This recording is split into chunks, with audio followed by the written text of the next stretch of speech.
Hello everyone. Today we are going to study how to use the keycap vending machine. Firstly, turn on the machine.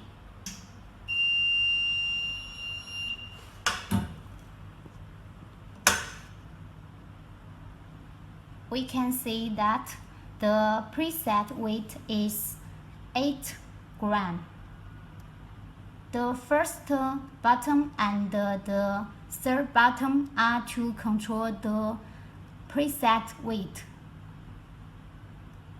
Now we need to plus it to 9 grams.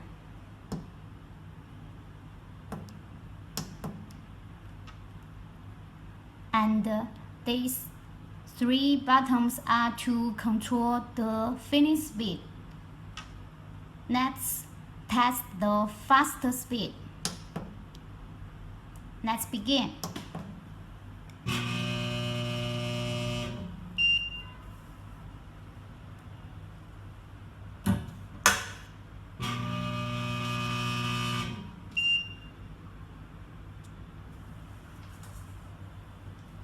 Test again.